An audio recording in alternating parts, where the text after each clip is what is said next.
Tonight at 10, the High Court rules it is the responsibility of the NHS to fund a drug that prevents HIV. But should it pay for the treatment? Campaigners argue the drug is a game changer, dramatically reducing the risk of HIV infection. This gives us the first chance to really be able to start turning the tide on HIV. There are other diseases and conditions that we need to prioritise the resources of the NHS for. As NHS England says it'll appeal the court's ruling, we ask what the health service's priorities should be. Also tonight, there have been sharp drops in home ownership in all major urban areas in England and particularly in Manchester. A man is jailed for life for the rape and murder of 20-year-old India Chipchase, whom he met outside a nightclub in Northampton. Seeking justice for a minority community hounded and persecuted by so-called Islamic State. Getting ready for Rio, Brazil says it's confident of a successful Games. And wanted, a teacher for a very small school on a very small island. In the south, has there been a rise in scams since new pension reforms? This man lost £250,000. And who decides his future? The adoption row between Dublin and Poole over a 10-year-old boy.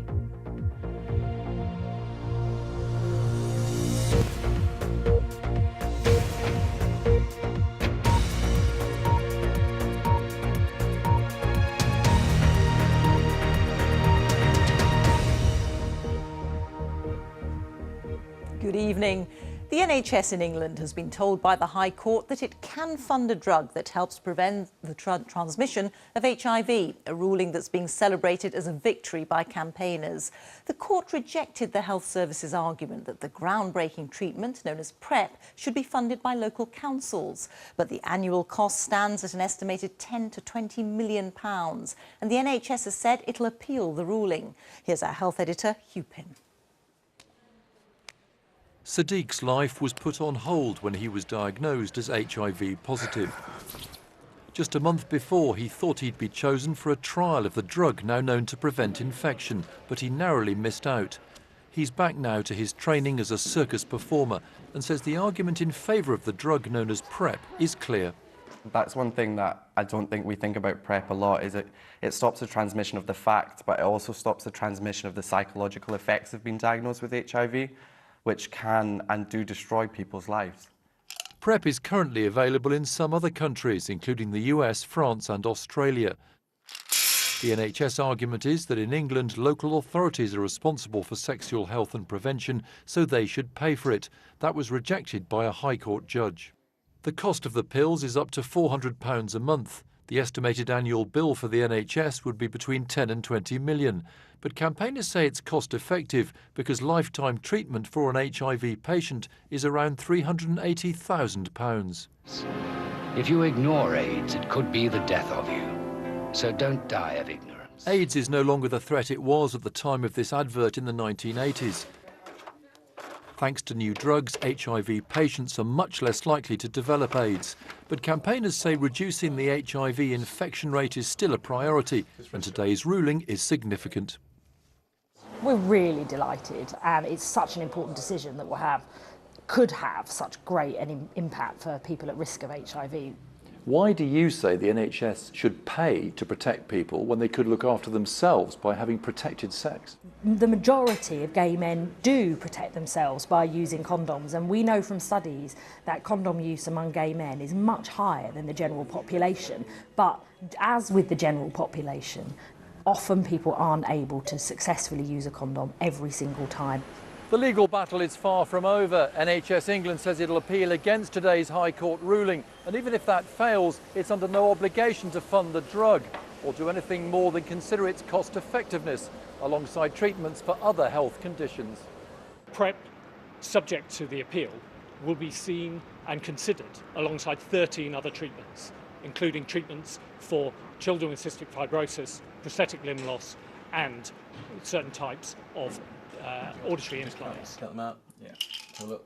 It's all about assessing competing demands on a finite budget. Scotland, Wales and Northern Ireland are also deciding whether they can fund PrEP. As far as Sadiq's concerned, the new drug deserves a fair hearing. I missed that chance, and that's why I advocate for PrEP. Other people in my position with the right knowledge which can be provided can stop themselves from contracting HIV. Even though I am in a good place and I am strong and I am healthy and I am fit, it still hits me every time I think about it. And Hugh's here with me now. Hugh, do the health services concerns over funding this drug go wider than this particular case? Well, yes, Rita. The background to all this, of course, is there are increasing numbers of new drugs, therapies and treatments coming on stream the whole time. Patients want them, but there is a constrained specialist commissioning budget at NHS England. And I think that was a key factor for them going to court to try to show that under law in England, it's local authorities who run sexual health clinics. They have a role in prevention and therefore they should be responsible. Now that failed at the High Court today, but there's a wider point which both sides in this have noticed, which is that the judgment includes the following phrase: the power of NHS England includes commissioning for preventative purposes, which sounds quite a broad definition. And I'm told NHS England wants to go to the Court of Appeal to try to find out exactly what that means, to get clarity. Does it mean they have a much broader role than they thought over prevention as well as care? Does it mean there might be other drugs and treatments for people who are otherwise healthy on the off chance that they might get an infection or disease? What does that mean? What might it cost? Doesn't Public Health England have a role here? On the other hand, campaigners and some MPs are saying tonight, hang on, NHS England have lost the argument. They should gracefully accept defeat and get on with assessing this drug, which has been proved in trials to be so highly effective for those most at risk of the HIV infection. OK, Hugh, thank you. The housing crisis so commonly associated with London has spread to other regions of England, according to new analysis.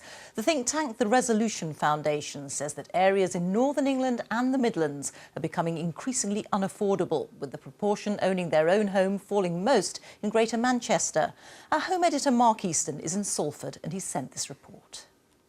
If you thought the housing crisis was just a London and South East problem, think again. New analysis of official figures suggests the impact has been significant in many English cities, and nowhere more so than in Greater Manchester, where the proportion who own their own home has fallen dramatically over the last 10 to 15 years.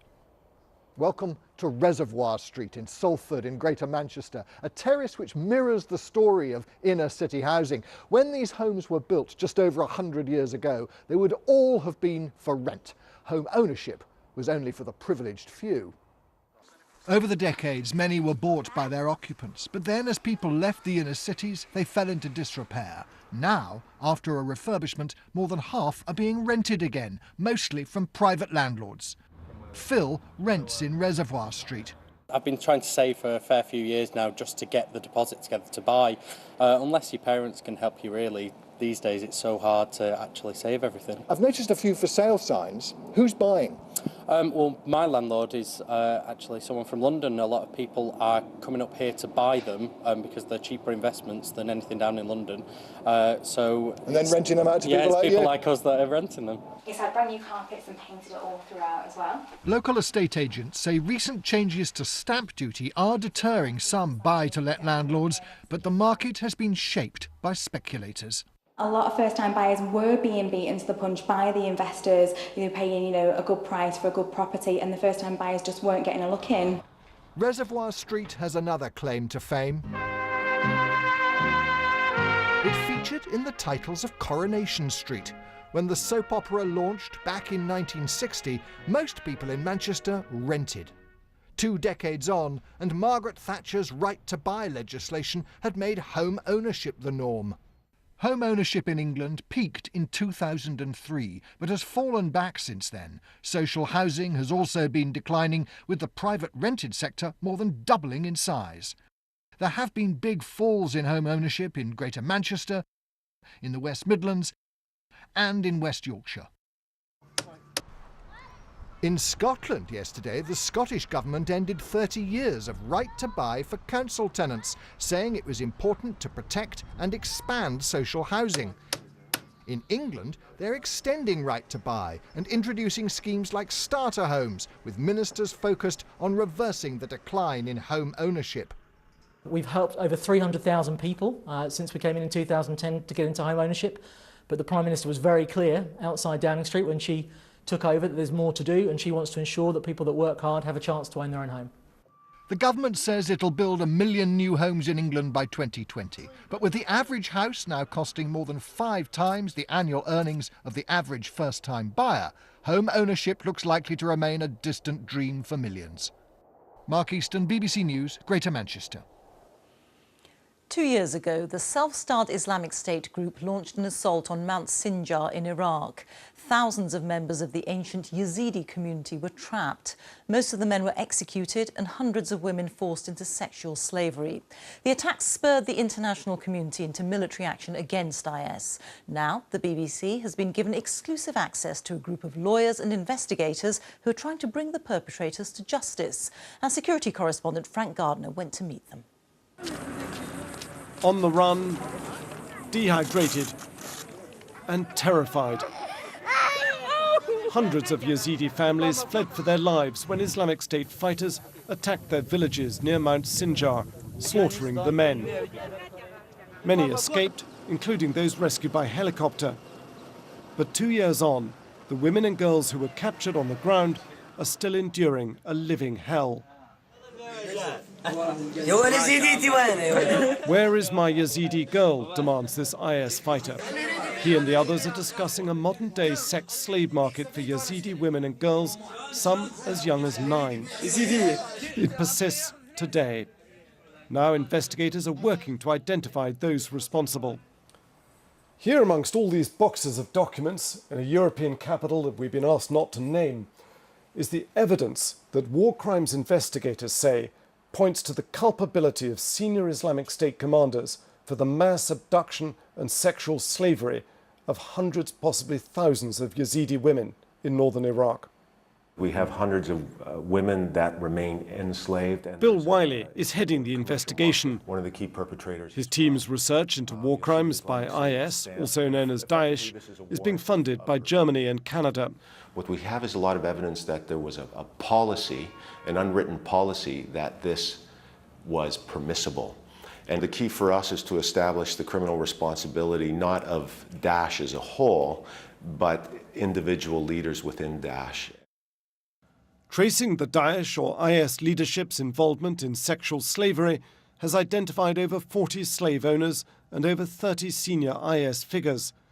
Beneath the leader of the Islamic State, Abu Bakr al-Baghdadi, are those believed responsible, like this former schoolteacher, Abu Ala al-Afri, now believed killed. Still assumed to be at large, though, are the economic and finance emirs in the town of Tal Afar, named as Haji Bakr and Abu Ali. They take these women and they see them as a value to them. This investigator asked to remain anonymous for his own safety. I asked him how optimistic he was these men would face justice.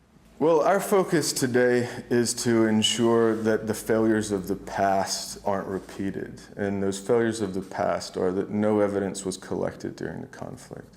And so it is for that reason that we think, first and foremost, we need to do the job of evidence collecting while we can. Justice for the Yazidis, though, may still be years away. There is, as yet, no court set up to try their tormentors, and some have already died. But the investigators are adamant. Sooner or later, they say, those who ordered this ongoing atrocity will be held to account. Frank Gardner, BBC News. Eyewitness accounts from Syria suggest toxic chlorine gas may have been dropped on a town near to where a Russian military transport helicopter was shot down by rebels yesterday.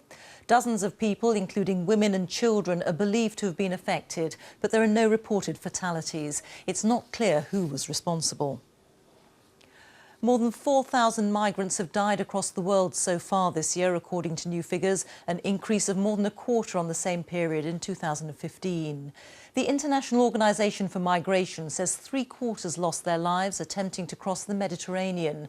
The bodies of 120 migrants have been found on the Libyan coast in the past 10 days. A man has been found guilty of raping and murdering a young woman he promised to get home safe after approaching her outside a nightclub in Northampton. Birmingham Crown Court heard that 52-year-old Edward Tenniswood found India Chipchase in a drunken state outside the club in January. He's been sentenced to life with a minimum of 30 years in prison. Sangeeta Maiska reports. India Chipchase. Friends described her as a delightful girl, always ready to help others. But one night in January, the wrong place, the wrong time, ended in her murder. This is the man who killed India. 52-year-old Edward Tenniswood, a loner and fantasist. India was a young, intelligent woman at the start of her life. She should have been able to enjoy a night out with friends and return home safely.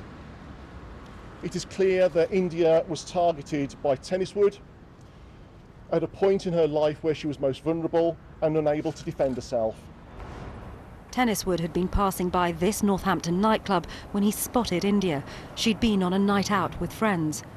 In security footage from outside the club, he can be seen leaning into his victim, urging the 20-year-old to talk to him. Tenniswood was a self-confessed alcoholic who'd drink 3 bottles of wine a day. He claimed that when he met India Chipchase here, he had managed to charm her, despite the fact she was 30 years younger than him. He went on to tell the court that it was she who had first made a sexual advance. Next, Tenniswood hailed a taxi. The pair can be seen in the top left of the picture. He admitted in court that he'd promised India she'd get home safely. Instead, they stopped here at his terraced house, where he raped and murdered her. He then headed to a local hotel, where he spent the next 22 hours binge drinking. When Miss Chipchase's family raised the alarm, the police traced Tenniswood to the hotel, where he was arrested. India's father, who lives abroad, recorded a victim impact statement as a video. Today, it was played in court. We love her now, and we will always love her. Even though we will never experience her smile, her laughter, her caring again, her photographs will adorn our walls, the memories of her 20 years will live on, and her spirit will always be in our hearts. India Chipchase had, in the weeks before her death, decided she wanted to become a paramedic. That dream ended at the hands of an opportunistic killer.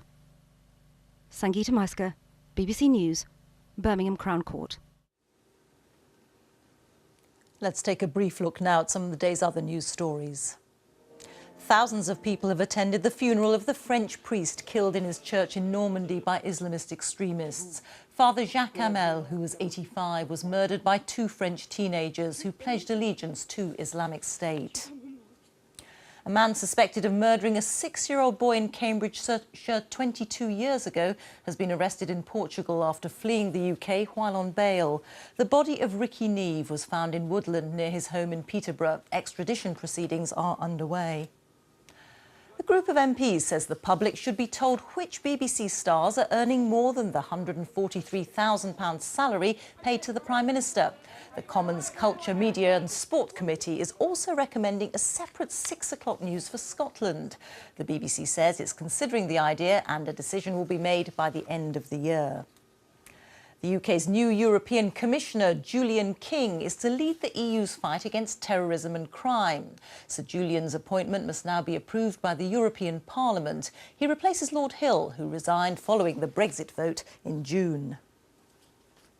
The US Republican candidate for President Donald Trump is facing fresh criticism tonight for his comments about the Muslim parents of an American soldier.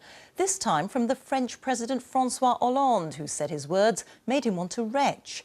Mr. Trump has also come under attack once again from Barack Obama and also from a Republican congressman who said he'd be voting for Hillary Clinton. Here's our North America editor, John Sopel. Ladies and gentlemen, please welcome the next President of the United States, Mr. Donald J. Trump.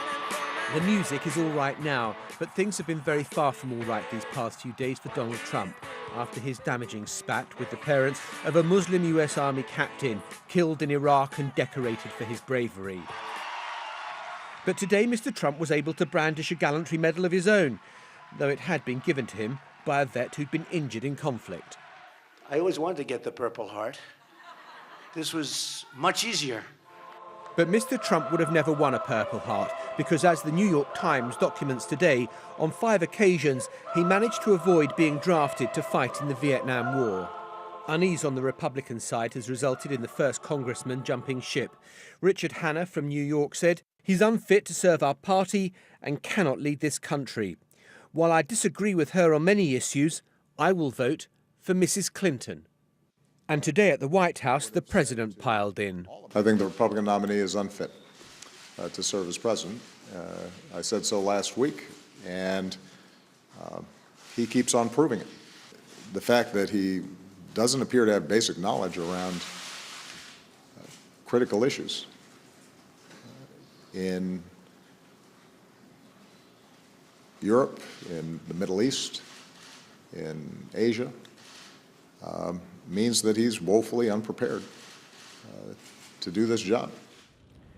And now another president has intervened, this time the French president. Though French may be the language of diplomacy, there is nothing nuanced about François Hollande's intervention. He said Donald Trump's most recent comments made him want to retch. They were sickening, he said. In the race for the White House, Donald Trump has discovered there is such a thing as political gravity after all. Since the conventions, there have been a slew of polls, and whilst they must have the usual health warnings, they all point in the same direction, that his support has gone down and Hillary Clinton's has gone up. John Sopel, BBC News, Washington. The prominent Conservative Party donor Ian Taylor, who's reported to have been recommended for a knighthood in David Cameron's resignation honours list, has ruled himself out of an honour. Mr Taylor said he would request his name does not go forward if indeed his name is being considered. Ian Taylor, who donated money to the Remain campaign during the referendum, said he was writing to both Mr Cameron and Theresa May to inform them of his intentions.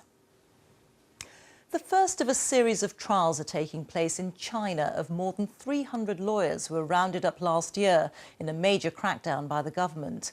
Those in court are accused of subverting state power. There's particular concern that lawyers are being targeted to try to discourage the political activities of those that they represent. Our China correspondent John Sudworth sent this report from the northern city of Tianjin.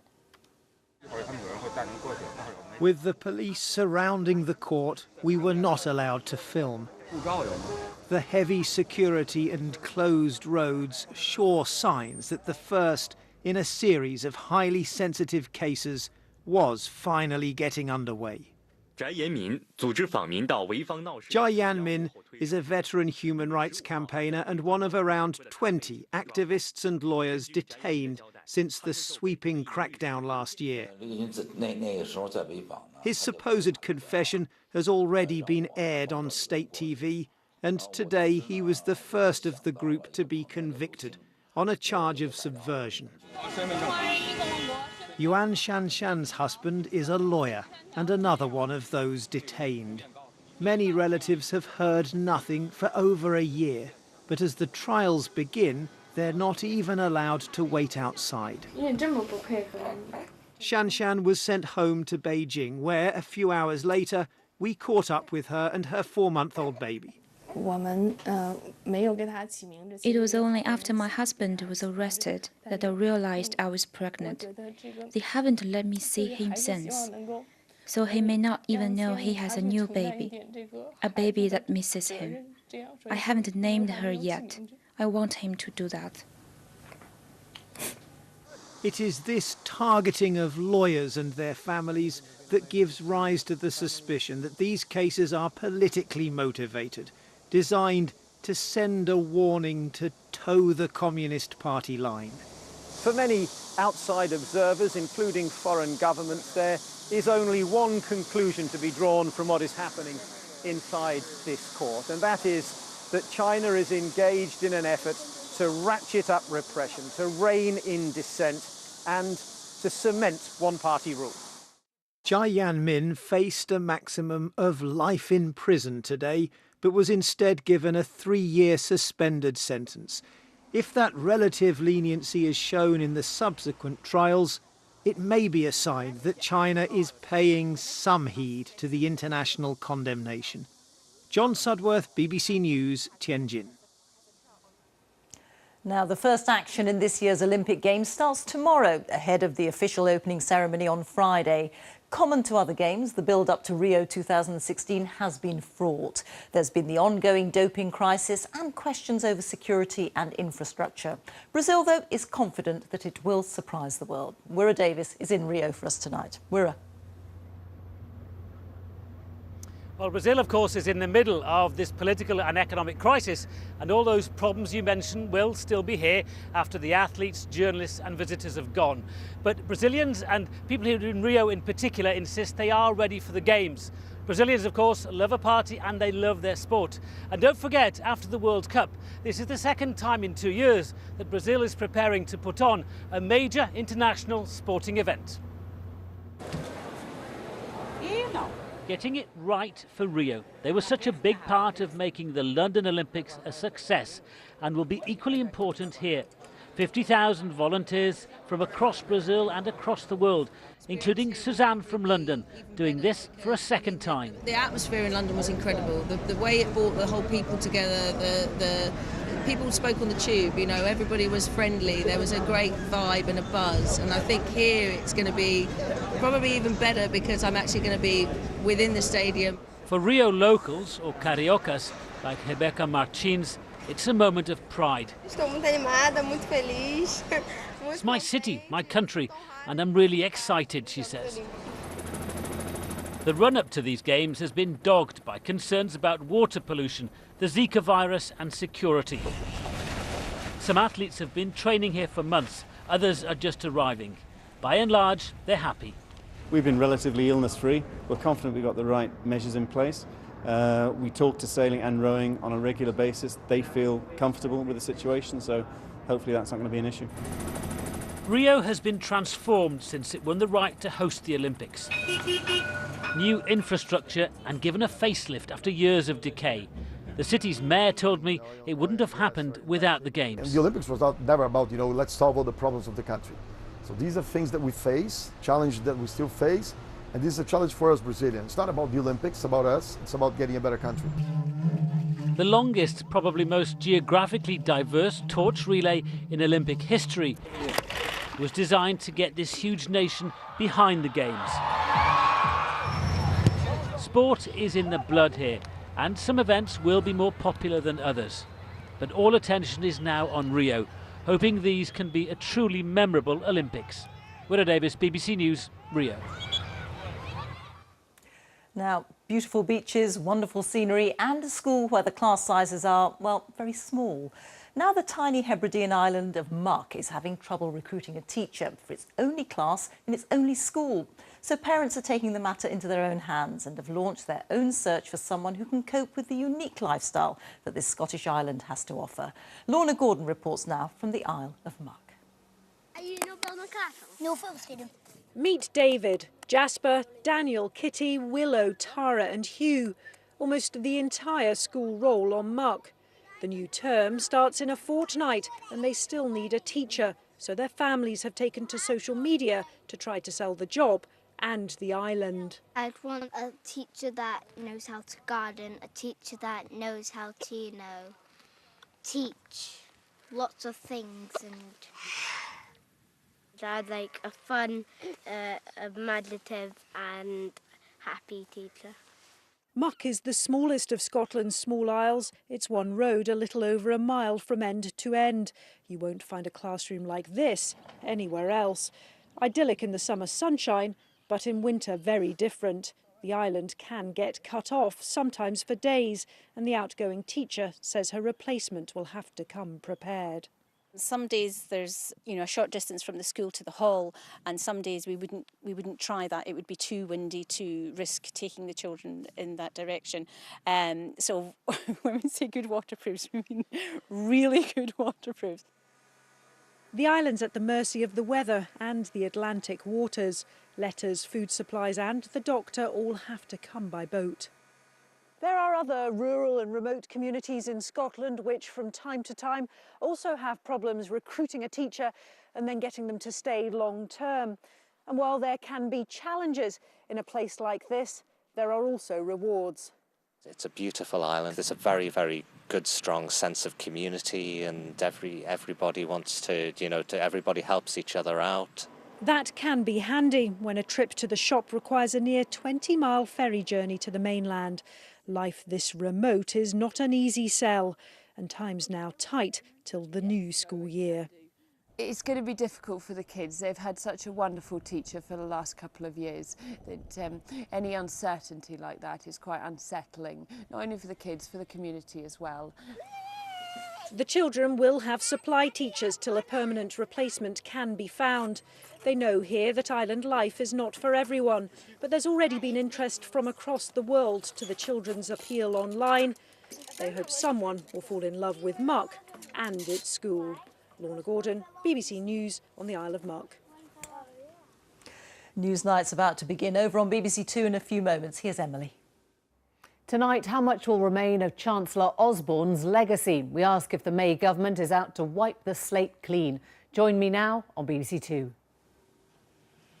And that's it from us. Time now for the news where you are. Good night.